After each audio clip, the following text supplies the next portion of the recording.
আসসালামু আলাইকুম প্রিয় দর্শক এবং আমার সাবস্ক্রাইবার যারা আছেন সবাইকে আসলে ধন্যবাদ জানিয়ে আজকে যেহেতু ফাহিল বিচে কুয়েতের ফাহিল বিচে এসেছিলাম একটু ঘুরতে।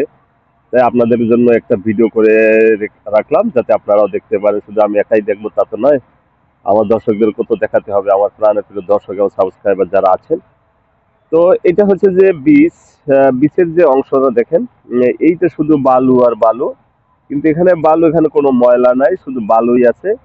এবার এই যে ছাদটা দেখা যায়, এই ছাদটা কিন্তু খুব সুন্দরভাবে পরিপাটি করে সাজানো আছে এবং হাঁটার জন্য ওয়াকওয়ে তৈরি করা আছে। যে কোনো ধরনের সুব্যবস্থা আছে, পার্কিং এর ব্যবস্থা আছে এবং আপনার জন্য ওই যে সামনে যদি গোসল করতে হয় গোসলের ব্যবস্থা আছে এবং আপনার ওয়াশরুমে যেতে হলে ওয়াশরুমের ব্যবস্থা আছে। এবং এই পাশেই আপনার এই যে নদীটা, ঠিক আছে, এই নদী নদী না, এটা আসলে সমুদ্র, ঠিক আছে। এই সমুদ্রে আপনি আসলে পানি যদি দেখেন, সমুদ্রের পানি খুবই চমৎকার এবং স্বচ্ছ এবং নীল পানির মতো। এ পানি আসলে আপনারা অনেকেই দেখেছেন যারা বিদেশের নদীগুলোতে এসেছেন, আসলে তারা দেখেছেন আসলে বালুতে হাঁটতে এখন একটু ঝামেলা হচ্ছে, মানে বালুর ভিতর পাটা ঢুকে যাচ্ছে এরকম অবস্থা। উপর থেকে আবার একটা হেলিকপ্টার যাচ্ছে, হেলিকপ্টারটা ধরে নিলাম। যাই হোক, এখন আমি যেটা বলতে চাচ্ছি যে এই যে শহর বা এই দেশটা এত সুন্দরভাবে তারা পরিপাটি করে রাখে, তাদের কিন্তু কোনো সমস্যা হয় না। তারা কিন্তু কেউ কোনো ময়লা ফেলে না। অথচ তারা কিন্তু আমাদের চেয়ে বর্জ্য বা খাবার দাবারের পরিমাণ বেশি করে। আহ, তাদের বর্জ্য বেশি হয়, গার্বেজ যেটা তারা মনে করেন পানির বোতল ছাড়া ইউজ করে না। আমাদের দেশে আসলে কয়জন মানুষ পানির বোতল খায়? ম্যাক্সিমাম আমরা টিউবওয়েল থেকে কলসি ভরে নিয়ে আসি, অথবা লাইন আছে, ওয়াসার লাইন থেকে মনে করেন ট্যাপে ভরে আমরা ফিল্টার করে খাই, অথবা ডাইরেক্ট কেউ খাই যার যেভাবে সামর্থ্য আছে। কিন্তু তারা কিন্তু এখানে প্রত্যেকটা মানুষই পানির বোতল ইউজ করে, যেমন আমরাও ইউজ করি। এখানে যেহেতু আমরা আছি, আমরা কিন্তু পানির বোতল ইউজ করি, কারণ পানির বোতল ছাড়া কিন্তু আমরা ব্যবহার করি না। যেহেতু আমরা পানির বোতল ছাড়া ব্যবহার করি না এই দেশে, তাহলে এত ময়লা কোথায় যায়? আমরা নিজেরাই কিন্তু কোথাও কোনো ময়লা ফেলি না এবং আমরা নিজেরাও ওই একটা ময়লা হলে পানির বোতলটা খালি হলে, এই যেমন দেখেন আমার ব্যাগের ভিতরে, এই যে আমার ভ্যাগটা আছে, ভ্যাগটার ভিতরে কিন্তু পানির বোতল আছে। আমার পানির বোতল পানি খাওয়া শেষ হলেও আমি কিন্তু বোতলটা ওর ভিতরে রেখে দেবো এবং নির্দিষ্ট ডাস্টবিন যেখানে পাবো সেই জায়গাটায় কিন্তু আমি ওইটাকে ছেড়ে দেবো। তো আমরা এই দেশে এসে, যেহেতু বিদেশে এসে আমরা নিয়ম কানুন মানতে পারি, দেশে গেলে আমাদের কি হয়? আসলে কি দেশে গেলে কি আমরা নিয়ম কানুন ভুলে যাই, বা আমরা আমাদের সেই শিক্ষাটা কোথায় যায়? আসলে শিক্ষাটা যায় না কোথাও, আমরা শিক্ষা আমাদের ঠিকই থাকে ভিতরে, সেইটা আসলে আমরা হারিয়ে ফেলি কারণ পরিবেশের স্বার্থে। যখন বাংলাদেশে যেখানে যদি আপনি মনে করেন ময়লা ফেলে, আপনার জরিমানা হয়ে যাবে, ইনস্ট্যান্ট জরিমানা হবে। আপনি যদি রাস্তা আছে, যেমন সামনে ওই যে গাড়ি দেখানো যাচ্ছে, গাড়ি অ্যাভেলেবেল গাড়ি আছে এবং অ্যাভেলেবেল, আপনি যদি ক্রস করেন যেখানে সেখান থেকে, তা আপনাকে জরিমানা করবে এবং এমন জরিমানা হবে যেটা আপনার মনে করেন জীবনে যদি একবার খান তাহলে মনে করেন এই জীবনে তো ভালো, পরের জীবনেও মনে থাকবে যে আসলে জরিমানা খাইছি। অতএব এখান থেকে আমার নির্দিষ্ট রাস্তা পারাপারের জায়গা ছাড়া আমার আসলে রাস্তাটা পার হওয়া ঠিক হবে না, কারণ নিজের বিপদ নিজে ডেকে আনা ঠিক হবে না। তো এই যে শিক্ষা, এই শিক্ষাটা কে দিয়েছে? রাষ্ট্র। রাষ্ট্র কিন্তু খুব কঠোরভাবে এই আইনটা মানে মানানোর ব্যবস্থা করেছে জনগণকে, এবং দেশি বিদেশি যারাই আছেন প্রত্যেকে কিন্তু এই আইনের আওতায় চলে আসতেছেন। অতএব আমরা যত বিদেশে থাকলে যদি এটা করতে পারি, আমরা দেশে কেন করব না? তা আমরা যারা বিদেশে থাকি, বিদেশে অবস্থান করি, প্রবাসে বিভিন্ন সময় আসি, বা যারা ঘুরতে আসেন তারাও কিন্তু করেন না জিনিসটা।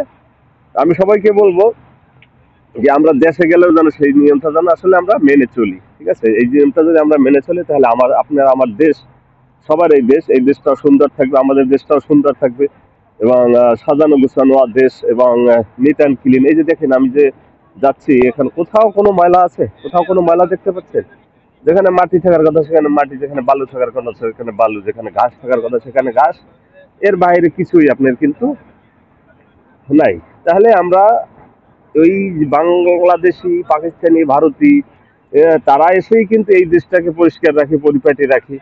হ্যাঁ, এই এই বাহিরের দেশগুলো ম্যাক্সিমাম, এবং অন্য দেশেরও আছে। কিন্তু আমরা নিজের দেশে গেলে কেন আমরা নিজের দেশটাকে নোংরা করি, বা এই ময়লা করার যে পায়তারা সেটা আমরা কেন করি? আমরা যেন এই জিনিসটা আসলে আমরা সবাই যেন খেয়াল রাখি এবং আমরা সবাই যেন মিলেমিশে আমাদের দেশটাকে যেন পরিষ্কার পরিচ্ছন্ন এবং সবুজ হ্যাঁ, সবুজ শ্যামল বাংলায় যেন তৈরি করতে পারি, সেটা যেন আমাদের 25-এর অঙ্গীকার হয়।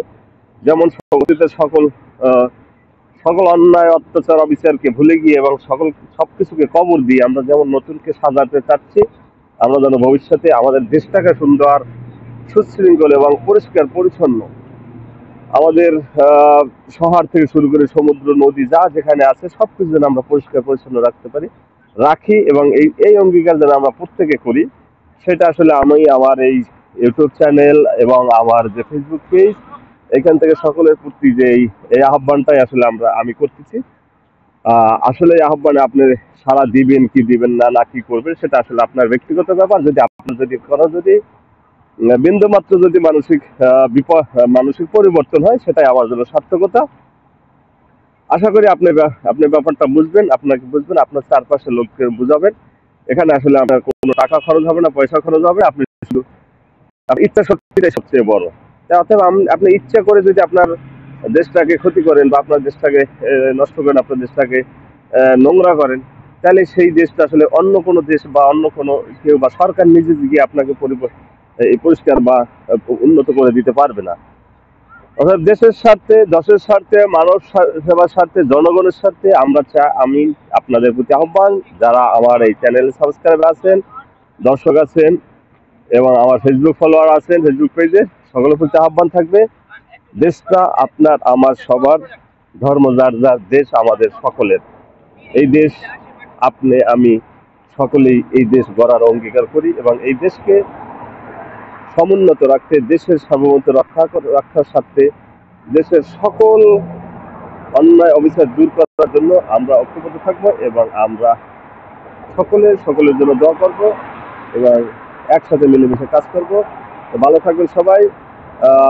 আমার এই ফেসবুক বা এই ভিডিওতে যদি কেউ কিছু শিখতে পারেন, তাহলে সেটাই আমার সার্থকতা। ভালো থাকবেন। আসসালামু আলাইকুম।